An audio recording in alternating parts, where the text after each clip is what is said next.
नमस्कार, जोहार झारखंड देख रहे हैं आप और मैं हूं आप सबके साथ Sonali Singh.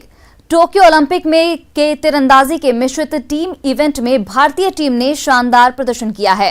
Pre quarter final match में दीपिका कुमारी और प्रवीण जाधव की जोड़ी ने शानदार प्रदर्शन किया।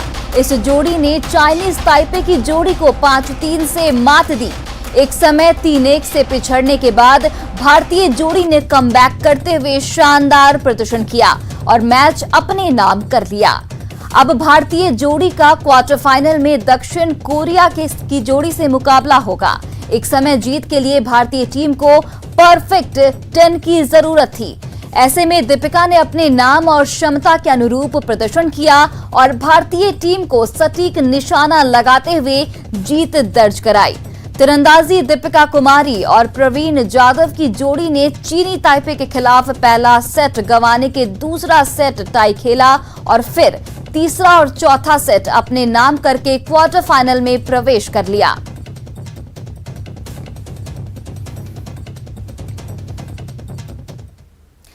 टोक्यो ओलंपिक में मिक्स डबल्स तीरंदाजी में चीनी ताइपे के खिलाफ शानदार जीत के बाद पदक को लेकर उम्मीदें बढ़ गई हैं। रांची में दीपिका के घर में आज सुबह से ही प्रार्थनाओं का दौर लगातार जारी है।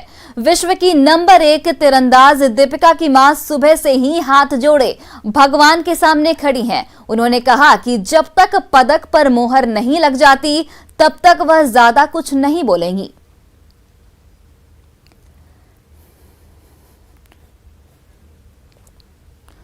और सीधे चलते हैं रांची में गोल्डन गर्ल तीरंदाज दीपिका कुमारी के घर, जहां मौजूद है हमारे सहयोगी संजय कुमार सिन्हा। संजय, देखिए, टोक्यो ओलंपिक में भारत की एक अच्छी शुरुआत इसे कह सकते हैं और खासकर झारखंड के लिए आज बहुत बड़ा दिन है। झारखंड की बेटी दीपिका ने अपने पहले मुकाबले में ही अच्छा किया है। बिल्कुल सोनाली, प्री क्वार्टर जो फाइनल है उसमें जीत के बाद जहां बधाई मिल रही है, तो क्वार्टर फाइनल जो अभी थोड़ी देर बाद खेला जाने वाला है कोरिया के खिलाफ, उसके लिए शुभकामनाएं भी मिल रही है। हमारे साथ सीधे दीपिका के माता पिता बैठे, उनसे बात करेंगे कि अगली जो टीम है कोरिया की टीम टफ टीम है, प्रार्थनाएं कहां तक? माता रानी से मेरा इतना प्रार्थना है कि उनका आशीर्वाद पहुंचे। देखिए, आंखों में आंसू हैं और प्रार्थना का दौर भी है। साथ ही इतना ही कर रहे हैं कि हाथ भले ही छोटे हों लेकिन आशीर्वाद टोक्यो तक पहुंच रहा है। यहाँ पर दीपिका के पिता ही बैठेंगे, क्या कहेंगे अभी? हम सभी खिलाड़ी को आशीर्वाद देना चाहते हैं कि वो लोग तिरंगा झंडा फहरा के आए, तिरंगा झंडा फहरा कर आए। अगर दीपिका के अभी थोड़ी देर कोरिया के खिलाफ दीपिका उतरेगी तो बचपन से आपने जो भी दीपिका को शिक्षा दी है, खासकर खेल को लेकर के, आज एक लफ्ज या एक सेंटेंस में, एक वाक्य में क्या कहेंगे दीपिका के लिए? जय माता दी। तो ये सिर्फ दीपिका की बात जय माता दी कर रही हैं, कह रहे हैं कि जीत के बाद ही कुछ बोलेंगे। हम पिताजी से बात करते हैं कि वास्तव में देखिए, एक होता है कि दीपिका का जो फोकस है, वर्ल्ड के नंबर 1 तीरंदाज हैं, तो अभी जो उनका परफॉर्मेंस कोरिया के खिलाफ होता नजर आ रहा है, तो एक पिता के तौर पर क्या कहेंगे आप?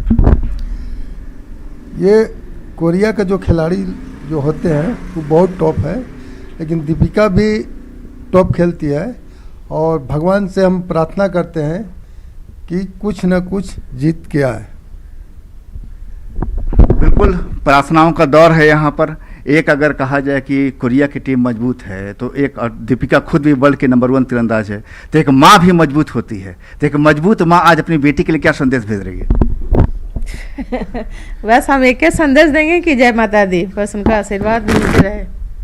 देखिए, बेटी के लिए फिलहाल जय माता दी का संदेश है। और जो है दीपिका जो है वर्ल्ड की नंबर 1 तीरंदाज है इस समय, और अभी जो भारत की रैंकिंग है वो नंबर 8 पर है, कोरिया की रैंकिंग नंबर 1 है। अगर आज अभी थोड़ी देर बाद अगर भारत ये जोड़ी जो है कोरिया को हरा देती है तो पदक लगभग पक्का होगा, क्योंकि इसके अलावा जो टीम है वो भारत के समकक्ष है या कहीं कमजोर है। मुकाबले में है तो कोरिया, तो एक आप कहेंगे कोरिया को जो मजबूती है, एक दीपिका का जो अपना जो खेल खेलने का जो खास अपना जो स्टाइल रहा दीपिका का मजबूत पक्ष है, उसके बारे में क्या कहेंगे आप? ये दीपिका भी बहुत ही अच्छा खेलती है और कोरिया भी बहुत ही अच्छा खेलती है, लेकिन दोनों का टीम आज मुकाबला होगा। अब मुकाबला होने से तो भगवान ही अब फैसला कर सकते हैं, हम लोग तो फैसला नहीं कर सकते हैं। अब ये लोग तो कर्म कर रहा है, फल देने वाला तो ऊपर वाला के ही हाथ में है। बिल्कुल। पेरिस वर्ल्ड कप के बाद दीपिका रांची नहीं लौटी थी, सीधे कैंप चली गई थी, वहां से सीधे टोक्यो चली गई। तो एक होता कि माँ के तौर पर जो फोन पर आपकी बातचीत हुई होगी टोक्यो जाने से पहले, क्या आपने आशीर्वाद दिया था, फोन पर क्या कहा था? सिर्फ जय माता दी। फिलहाल ये जय माता दी कह रही हैं, कुछ भी बोलेंगे, साफ कहा चलिए है, कुछ संजय, भी कहें। प्रार्थनाओं का दौर लगातार जारी है और हम यही उम्मीद करते हैं कि इन प्रार्थनाओं का असर भी जल्द से जल्द देखने को मिले। तो फिलहाल आपका बहुत बहुत धन्यवाद और दीपिका के माता पिता का भी बहुत बहुत धन्यवाद हमसे बात करने के लिए।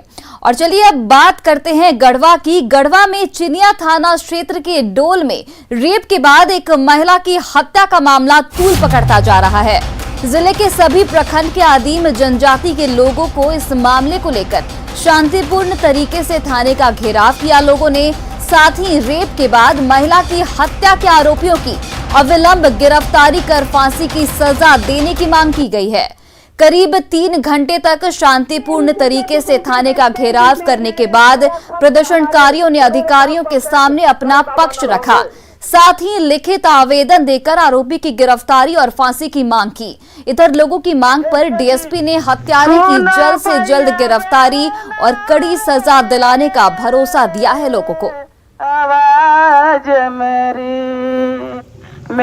सहयोगी चंदन कुमार कश्यप फोन लाइन पर जुड़ गए हैं। चंदन, देखिए, लोगों ने अपना काम किया, लोग प्रदर्शन कर रहे हैं, थाने का घेराव कर रहे हैं, लेकिन सवाल ये है कि आखिर समय रहते कार्रवाई क्यों नहीं की गई? इसकी नौबत ही क्यों आई कि लोग प्रदर्शन करें, थाने का घेराव करें? देखिए, आपको बता दूं कि जो घटना है, जो घटना घटी है, तो झारखंड और छत्तीसगढ़ पुलिस के 2 राज्यों के बीच में फंसी हुई है।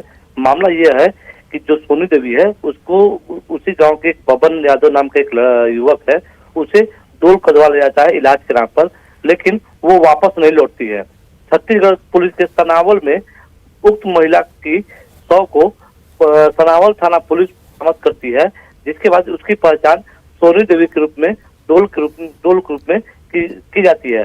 हालांकि अभी तक उसके 1.5 साल का बच्चा है, उसका शव आज तक पुलिस नहीं खोज पाई है। जबकि जो सूचना मिल रही है, जो शव है यूपी के जो अमवार एक जगह है, जहाँ डैम है, वहां पर मिलने की सूचना आ रही है।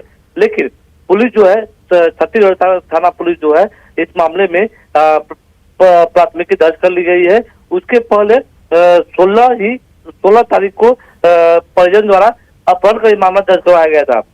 पुलिस आरोपी जो है उसको गिरफ्तार करने के लिए जगह जगह छापेमारी कर रही है और जहां तक आरोपी के पकड़ने की बात आ रही है, वहां पर पुलिस जो भी संभावित ठिकाने हैं आरोपी के, वहां तक पुलिस पहुंचकर इस आरोपी को पकड़ने के लिए छत्तीसगढ़ और झारखंड पुलिस दोनों जुटी हुई है। जी चलिए चंदन, आपका बहुत बहुत धन्यवाद तमाम जानकारियों के लिए।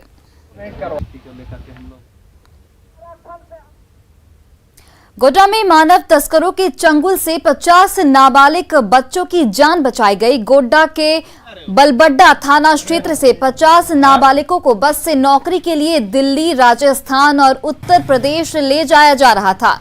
जानकारी के अनुसार बस में नाबालिगों के पास नकली आधार कार्ड था।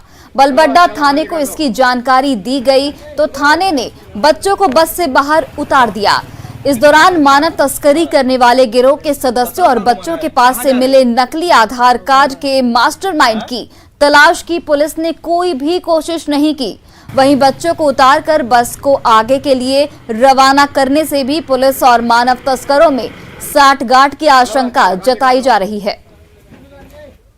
मजदूर लोग को ले जाने की सूचना पर तत्काल वहां घोड़ीचक पहुंचा गया और बस को जाकर से लड़के लोग को उतार दिया गया और उसके बाद बस को खाली भेज दिया गया। कितने लोग थे? करीब 15-16 लोग थे। और देखिए, ऐसे में कई गंभीर सवाल भी उठते हैं कि मानव तस्करों पर पुलिस ने आखिर कार्रवाई क्यों नहीं की? बस से बच्चों को उतार कर क्यों की गई खाना पूर्ति? बस से बस बच्चों को उतार लिया गया, उस बस की जांच आखिर क्यों नहीं की गई? पास से मिले नकली आधार कार्ड का मास्टरमाइंड कौन है, इसकी तलाश क्यों नहीं की गई? और हमारे साथ गौरव झा फोन लाइन पर जुड़ चुके हैं गोड्डा से। गौरव, देखिए, पुलिस पर सवाल उठना लाजमी है कि जिस बस से बच्चों को लाया जा रहा था उस बस को रवाना क्यों कर दिया गया? बस की तलाशी क्यों नहीं ली गई? बस को जब्त क्यों नहीं किया गया? ये पता क्यों नहीं लगाया गया कि बस के मालिक कौन है? दरअसल ये तस्वीरें घोरीचक से आई थी, बलबड्डा थाना क्षेत्र अंतर्गत से। और इसकी सूचना जब हमें मिली तो हमारी टीम जब वहां पर पहुंची तो वहां किसी भी पुलिस की टीम की गश्ती नहीं थी। हालांकि अगर हम आपको बताएं तो कल से पहले, मतलब एक दिन पहले की अगर हम बात करें तो ठीक उसी जगह से दिल्ली और पंजाब के लिए गाड़ियां खुल रही थी जो इलीगल थी, लेकिन परसों उसमें बच्चे नहीं थे। लेकिन उसके बाद की जो ये तस्वीरें आई हैं जिसमें करीबन 50 बच्चे उसमें सवार थे और सभी को बाल मजदूरी के लिए यहाँ से बाहर ले जाया जा रहा था। एक शख्स की भी हमने तलाश की जिसमें से पता चल रहा था कि वही इन्हें लेकर जा रहा था, जैसे कि सूत्रों के हवाले से खबरें वहां से आ रही थी। लेकिन पुलिस ने उसके ऊपर भी कोई कार्रवाई नहीं की। अगर हम उनकी आधार कार्ड की बात करें तो बच्चों के पास जो आधार कार्ड थे उनमें से स्पष्ट रूप से उनका उम्र 25, 26, 27, 17, 18 किया गया था। लेकिन बच्चों को देखकर साफ अंदाजा लगाया जा सकता था कि वो बच्चे 14 से 15 वर्ष के थे। उसके बावजूद थाना की ओर से कोई कार्रवाई नहीं की गई और सिर्फ बच्चों को बस से उतार कर उन्हें भेज दिया गया। सवाल ये होता है कि उस थाने के अंतर्गत के बाहर जाने के बाद क्या उन बच्चों को फिर से बसों ने नहीं उठाया है? क्या वो बच्चे फिर से तस्करी के हाथों में नहीं चले गए हैं? बिल्कुल गौरव, आपका बहुत बहुत धन्यवाद तमाम जानकारियों के लिए। चलो खाली कर दो। और खबर धनबाद से है, जहां झरिया थाना क्षेत्र में एक पिता ने अपनी 14 साल की बेटी की शादी राजस्थान के 40 साल के दूल्हे के साथ करा दी। 17 जुलाई को झरिया काली मंदिर में गुपचुप तरीके से दोनों की शादी कर दी गई थी। इस शादी के लिए दूल्हे के घर वालों ने एजेंट के माध्यम से लड़की के घर वालों को एक मोटी रकम दी थी। मामला खुलते ही पूरे इलाके में हड़कंप मच गया है। पड़ोस के लोगों ने इस बात की सूचना स्थानीय थाने को दी, जिसके बाद पुलिस ने आरोपी दूल्हे और स्थानीय एजेंट को हिरासत में लेकर पूछताछ शुरू कर दी है।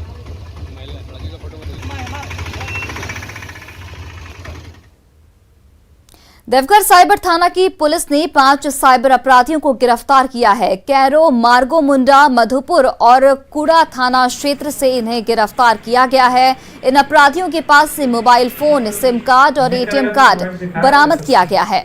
ये अपराधी गूगल सर्च इंजन का कस्टमर केयर अधिकारी बनकर लोगों को लॉटरी का प्रलोभन देकर पैसों की ठगी करते थे। साथ ही फर्जी बैंक अधिकारी और केवाईसी अपडेट के नाम पर झांसे में लेकर अपना शिकार बनाते थे। ये अपराधी वर्चुअल पेमेंट एड्रेस के जरिए भी ठगी करते थे। एक छापामारी टीम का गठन किया गया था। इस छापामारी टीम के द्वारा विभिन्न थाना क्षेत्रों से कुल 5 साइबर अपराधियों की गिरफ्तारी हुई है, जिनके पास से 15 मोबाइल, 22 सिम कार्ड और एक एटीएम कार्ड बरामद किया गया है। इनकी गिरफ्तारी मार्गो मुंडा, कुंडा और करो थाना क्षेत्र से हुई है। वहीं गोड्डा के पथरगामा थाना क्षेत्र के सोनारचक पंचायत में एक बल्ब चोर को लोगों ने पकड़ लिया और उसे बंधक बना लिया। बाबूपुर गांव में करीब 2 साल से लोगों के घरों के बल्ब चोरी हो रहे थे, जिससे लोग परेशान थे। वहीं ये चोर पिछले 3 दिनों से एक ही घर के बल्ब को चुरा रहा था।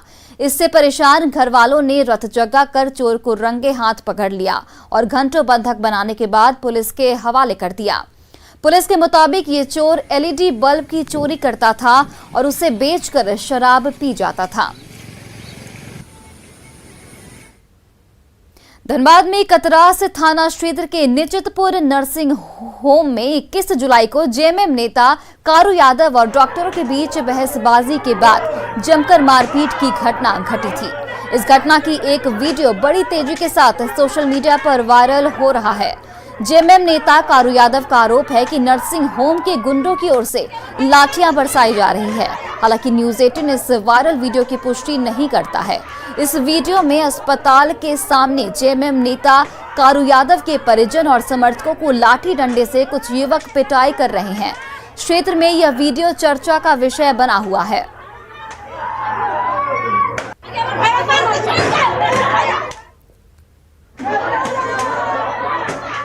काम नहीं है।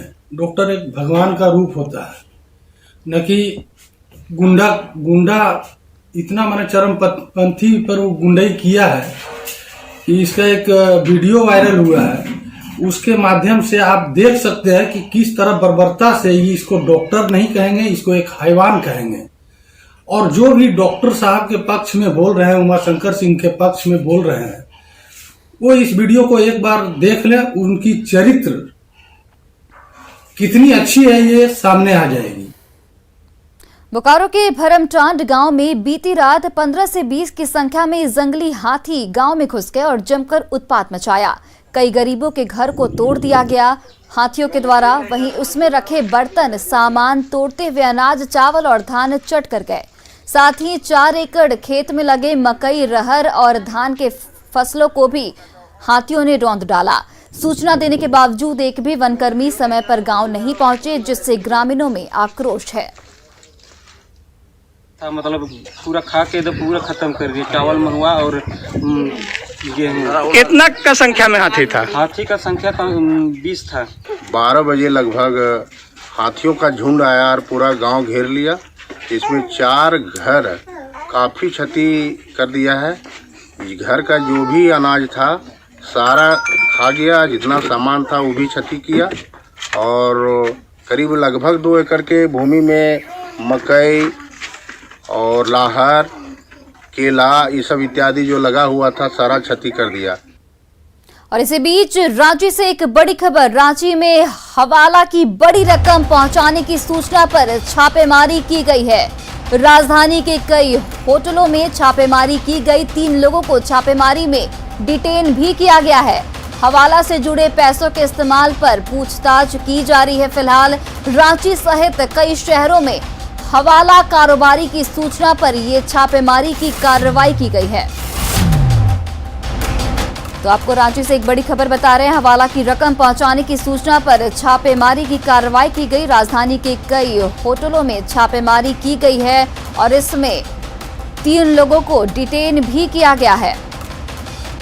और ओम प्रकाश हमारे साथ फोन लाइन पर जुड़ गए। ओम प्रकाश, क्या कुछ जानकारी आपके पास?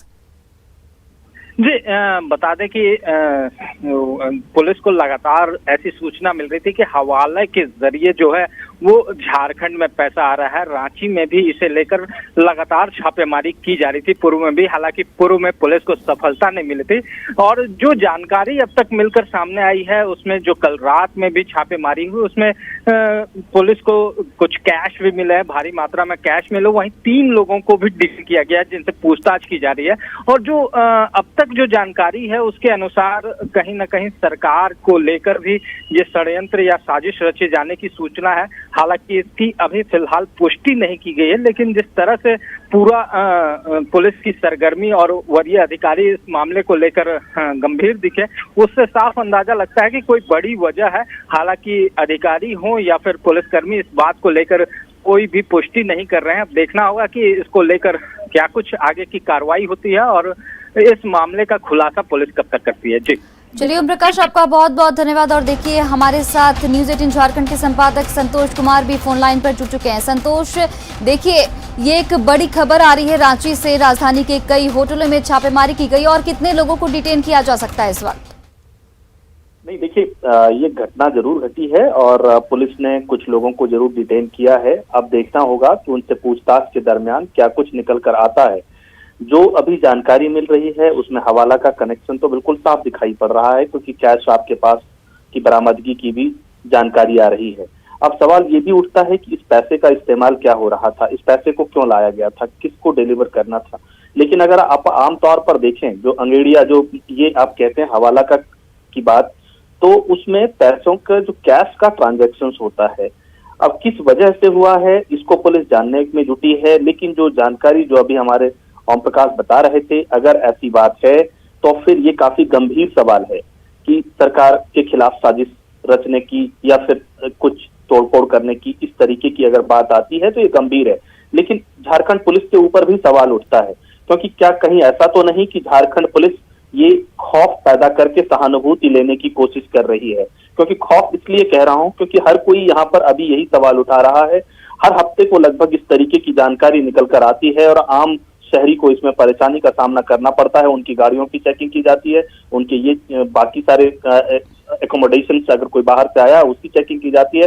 तो ऐसे में क्या पुलिस सहानुभूति बटोरना चाहती है सरकार के माध्यम से, ये दिखाकर कि क्या जो खौफ पैदा करके सहानुभूति लेने वाली जो स्थिति होती है तो वो, और नहीं अगर वाकई सच्चाई है तो फिर इसको झारखंड पुलिस को बताना चाहिए कि आखिर ये पैसे किस मकसद से लाए गए थे, क्योंकि हाल के दिनों में हमने देखा था कि झारखंड में कई ऐसे मामले सामने आए, चाहे शराब की बात हो, शराब के टेंडरिंग की बात हो, या पेयजल स्वच्छता की टेंडरिंग की बात हो, या फिर अलग और भी जो स्वास्थ्य मंत्रालय के कई जो टेंडर्स के मामले में यहाँ पर कई सारे ऐसे जो टेंडर मैनेज करने वाले लोगों की भीड़ दिखाई पड़ती है रांची के होटलों में। रांची के होटलों की अगर लिस्ट निकाल लें तो ये जानकारी निकल जाएगी कि कितने यहाँ पर बाहर से लोग आते हैं और उनके आने की वजह क्या है। उनकी तो ये पैसा क्या किस डिपार्टमेंट के टेंडर को मैनेज करने के लिए आया था या सरकार के खिलाफ साजिश था, ये सब कुछ ये जानकारी ये झारखंड पुलिस ही बता सकती है। अब देखना है कि झारखंड पुलिस क्या कितनी ईमानदारी से इस मामले को तहकीकात करती है,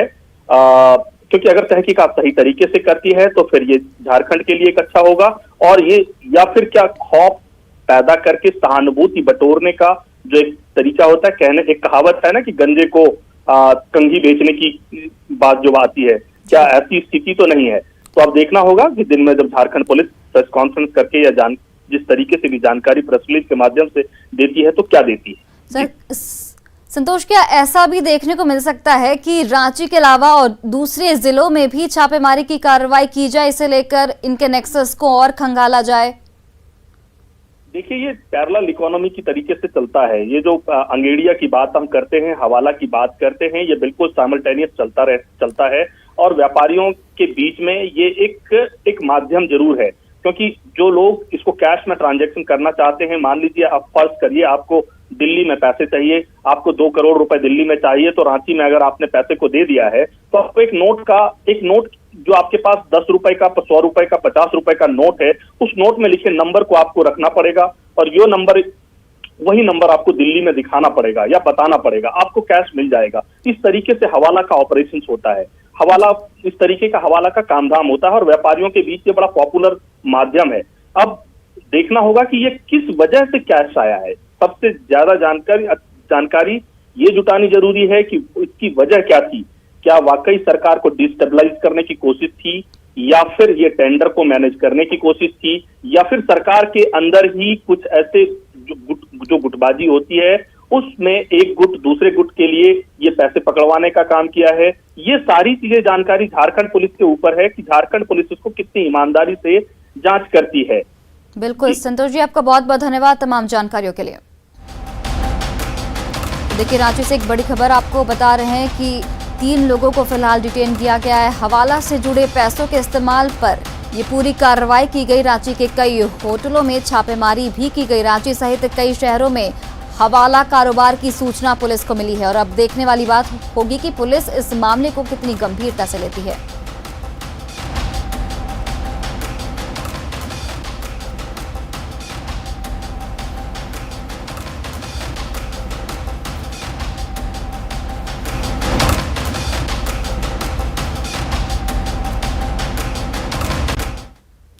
कोरोना से लड़ाई में मास्क सबसे बड़ा हथियार है। मास्क रूपी कवच से ही कोरोना वायरस को फैलने से रोका जा सकता है। इसलिए आप सभी दर्शकों से अपील है कि मास्क पहनिए, खुद भी सुरक्षित रहिए और दूसरों को भी सुरक्षित रखिए। और फिलहाल इस बुलेटिन में इतना ही। आप देखते रहिए न्यूज़ 18 बिहार झारखंड।